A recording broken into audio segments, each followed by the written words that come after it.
Hey guys, what's up? It's Ripe again. Welcome back to the Reader's channel. The first one starts like this. For years, solar energy was one of the things that I liked but was skeptical about. All those phone calls about getting solar panels on my house got me thinking, and I eventually caved in and had somebody come over and give me an estimate. With the amount of sun where I live, I would pretty much get all the power I could ever need. Costing less than what I was currently paying and also being clean energy made it an easy choice for me. This story is not meant to convince you to get any of them, I just wanted to include a little about how and why I got the panels installed onto my house. Now, the biggest complaint I hear from people about solar panels is that they ruin the look of the house they are put on. Now, personally, I don't care much for how my house looks or even how I usually look myself. Because of that, I cannot say one way or another about it, but to me, as long as they work, the way they make my house look does not bother me. What matters even less to me is how it makes other homes look.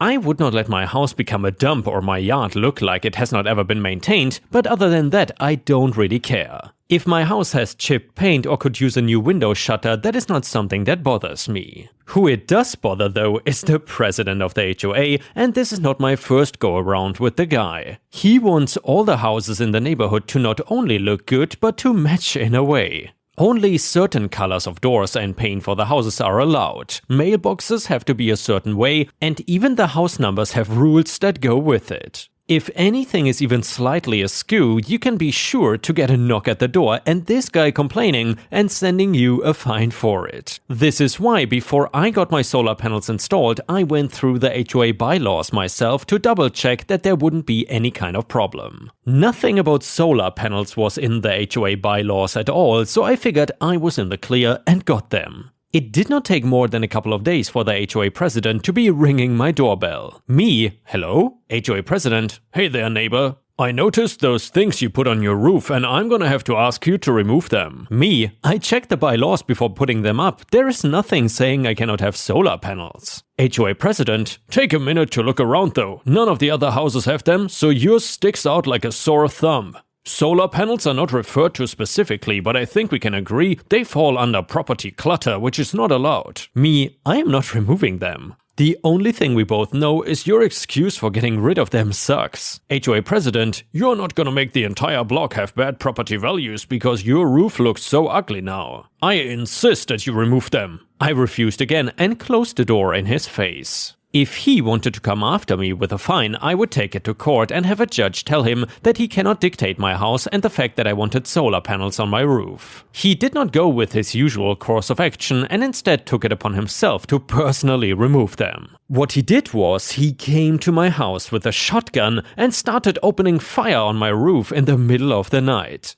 I heard the bangs and woke up terrified that I was under attack and possibly I was gonna die. I went to the window and peeked out to see him there shooting at my roof. I could not go outside due to the fear of being shot, so I could only wait it out until he left. In the morning, I looked over the damage and saw that the panels were basically destroyed. Huge chunks broken off and fell to my lawn while others seemed to shatter into small pieces. One thing was for sure, and that was my house could not be powered with them anymore. I was outraged that he pulled a stunt like that just because I would not bend to his will. Making it even worse, the danger of a stray bullet potentially going through a window and hitting me. It did not take me longer than 5 minutes to decide that I was gonna sue this guy for everything he had.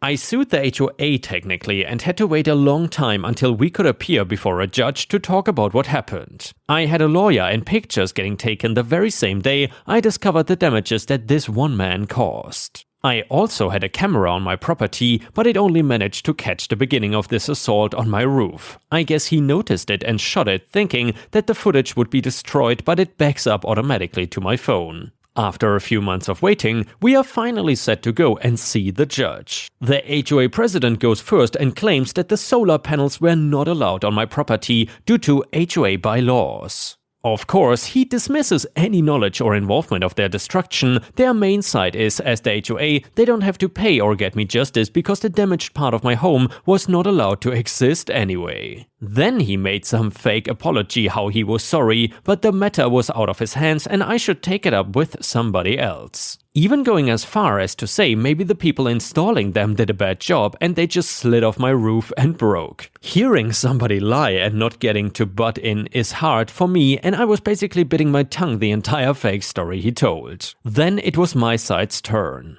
I talked about waking up that night to the sound of gunfire and seeing him outside my window with a shotgun. I forgot to mention that I called the police the next day because I was in too much shock to think clearly at that moment. I was scared for my life. Either way, when the police came the next day, I pressed charges. Unfortunately though, where I am from, the police is incredibly useless. Anyway, in court I did show the evidence of the destroyed panels and how the damage doesn't make sense for things to just slide off my roof and end up with bullet holes and shell casings. Then I showed the partial video, which you can tell the HOA president did not expect to exist anymore, and his face clear as day in it. This was the main thing that caused the case to go in my favor instead of his. Finally, the HOA bylaws themselves were read over, and a judge agreed that nothing in there would make having solar panels a problem. So then, the HOA was forced to pay to replace my solar panels, which was gonna cost them a pretty penny. As for the president himself, they were gonna look into his gun ownership and charge him for firing illegally and destroying my property. Even if you own a gun, that doesn't mean that you can shoot wherever you want and whenever you want. The arrest was more than enough for him to lose his position as HOA president, and the weird rules he was making could finally stop. Homeowners in the neighborhood could have a little freedom of creativity back when it came to their homes. I did get my solar panels back on the house, and the entire case drew attention from people. One side effect of the entire thing was people asking me how I like my panels and if I recommend them. I'm a huge fan of irony, and more people became interested in potentially getting solar panels, which was the best irony in my opinion. And the next one is titled, Idiots Trespassed and Got What They Deserved. And by the way, dear viewers, if someone ever trespassed on your property, please let us know in the comments what you did with these people. How did you get rid of them? Let us know in the comments. I own some rural, undeveloped acreage that we plan to build on someday, and in the meantime we would camp or drive out and spend the day target shooting. The property is well posted with no trespassing and no hunting signs. The main access is gated with an 8-foot metal gate. There are berms, ditches, jersey barriers and locks at any point along the 10-mile stretch of road along where anyone would even consider accessing the property. The neighboring properties have all done the same, so basically there is no easy access on a 30-mile length. Even with all that, people still cut the locks, move the barriers and fill in the ditches to access the property on their quads and dirt bikes. Last weekend, a couple friends and I decided to go out there and do some short-range target shooting, maybe 25 yards. We are maybe 2 miles in the woods and suddenly a guy and his 8 to 10-year-old son come up behind us on dirt bikes, and the dude goes off, yelling at us about shooting and endangering his young child. Remember, we are shooting short-range targets we have set up against a hillside, so no errant bullets whizzing around, and it is my property after all that is posted. I try to explain that he is actually trespassing when he says, "Dude, shut up and let the man handle this." My male friend says it is her property, you need to talk to her, so once again I try to explain to him that he is trespassing, and he tells me to F off and says he is calling the sheriff because we are shooting and we need to stop what we are doing and follow him out to the road to meet the sheriff because the property is gated. No kidding, douchebag, I gated it. I said we would not leave but go ahead and call, so he walked away and called. While he did that, I also called and told the sheriff's department the gate was unlocked and they could drive in, or if they wanted to, call me when they get close. They said it would be about an hour and they would come to the site. Now, we had probably a dozen rounds already loaded in 3 handguns, so we figured, what the hell,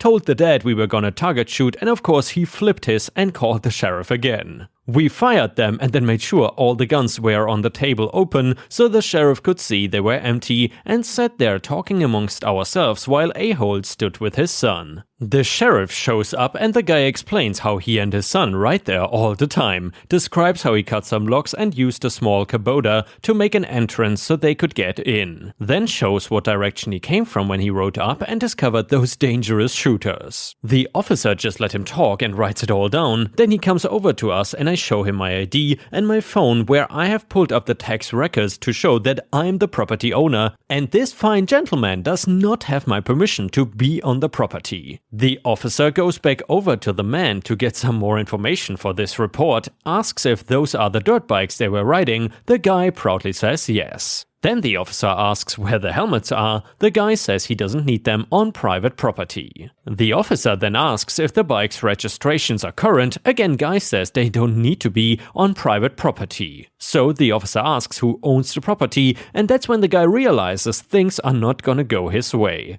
So far, his a-hole tax has cost him a ticket for no helmet and a double amount ticket for the kid not wearing one, and 2 tickets for unregistered bikes, 2 trespassing charges, a vandalism charge for the work he bragged about to access the property, and he had to push both bikes the 2 miles out to the road and then walk another 3 miles to his truck. Plus, of course, whatever the cost is to repair the damage he did making the access and damages for the trail system he created.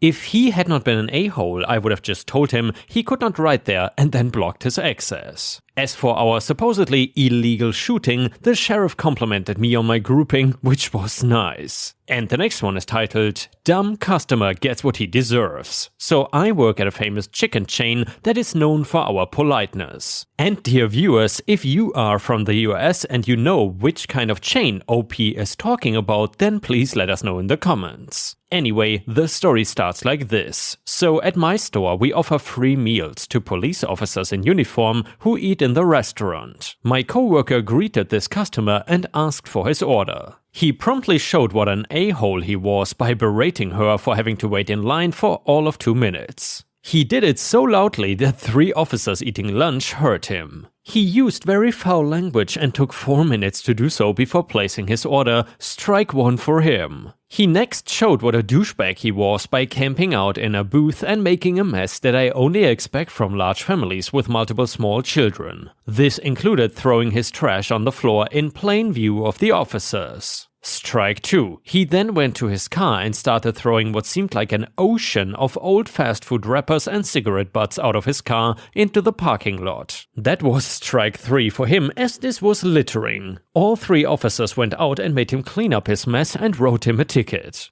Where I live, littering carries a $500 fine, and if he contested it, the judge could tack on up to 60 hours of community service. So finally, this guy ended up paying $508 for his lunch. And the next one is titled, Was this really your spot? I work from home full-time and rarely drive unless I am grocery shopping or out for an appointment. In my complex there are non-reserved spots and reserved spots in the underground garage, all of which are not assigned. As long as you have a reserved sticker on your vehicle, any of the reserved spots, which are all labeled reserved, are fair game. I have a non-reserved sticker because it is $40 cheaper than the reserved pass. So anyway, I was coming back from an appointment and turned into my neighbor's reserved spot so that I could back my car into the open non-reserved spot behind me. Lo and behold, male Karen in his rusty 2007 RAV4 starts honking at me for being in his spot, telling me that I cannot park there because I don't have a reserved sticker. I told him I was only backing out. I probably should have let it go, but his Karen-ness pissed me off so much. As I was getting on the elevator, I quickly realized he only wanted to park there because it was right next to the elevator. A light bulb went off in my head and I made my way to the rental office, it's in the same building, and asked to upgrade my parking pass. It is an extra $40 I'll be shelling out, but it's worth the petty revenge. I am waiting for him to leave for work tomorrow, so I can move my car into his spot and leave it there for God knows how long. There are perks to being fully remote. The next one is titled, Getting Revenge with Shifts. During my last few high school years and early university years, I worked part-time in a supermarket at the checkout department. Of course, you would see your fair share of Karens and Richards and Kevins and entitled parents, entitled kids, etc. But no one in that store was more infuriating to deal with than the most recently hired supervisor. She was the kind of supervisor that would deny POT if you did not give 4 weeks notice, despite all of our contracts stating that we only needed to give 2 weeks notice. But then when you tried to give 4 weeks notice, she would say, "It was too long ago, I don't remember you asking me." At the time of this story, I had worked at this store for quite a few years, and every Christmas season I would say the same things to the supervisor. I don't have any plans, I'm not leaving town, so if you need me for extra shifts, just put me down whenever you need me, just as long as I finished by 9:30 p.m.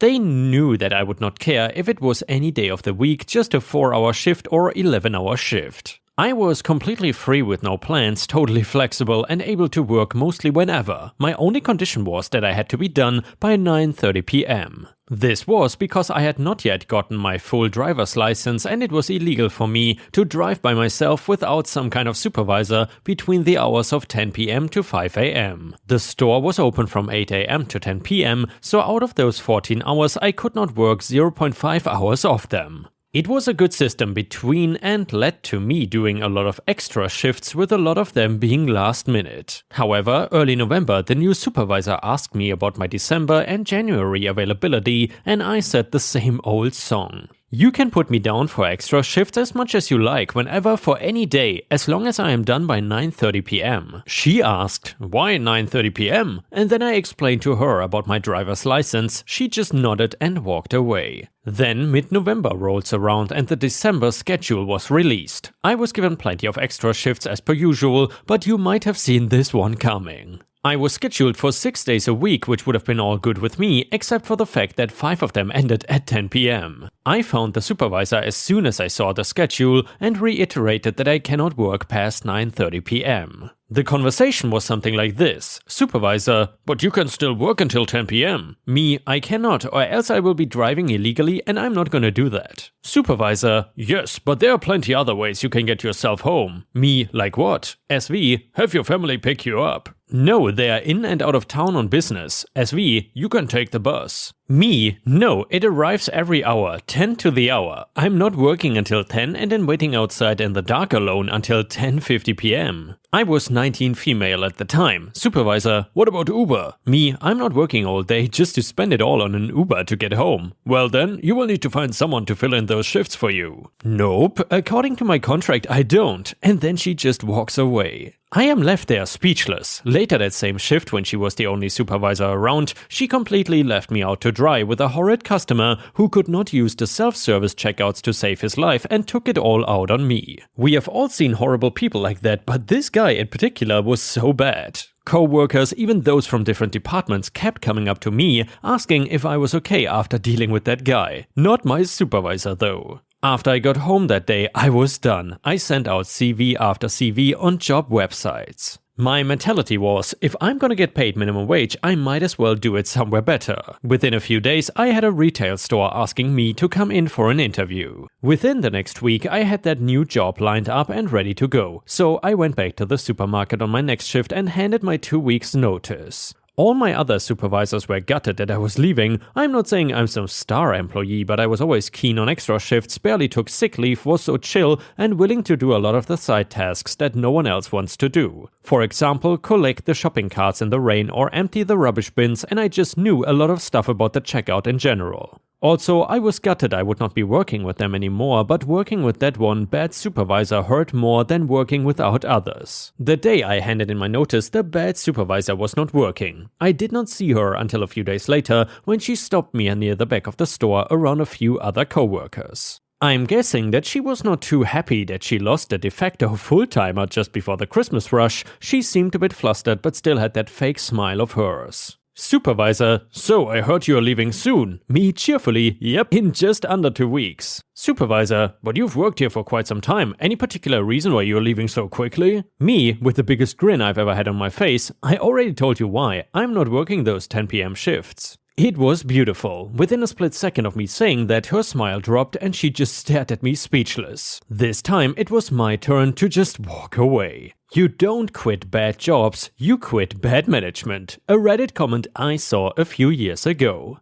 And yeah, dear viewers, if you have ever quit a job just because of bad management, then please let us know in the comments, because I would love to hear about your story. Either way, for now we have reached the end of the video. As you probably know, this is still a quite new channel and I would very much appreciate if you could subscribe and maybe even like the video, because that would help us tremendously. We will upload daily videos, so please keep an eye on this channel. Thank you so much for watching and I will see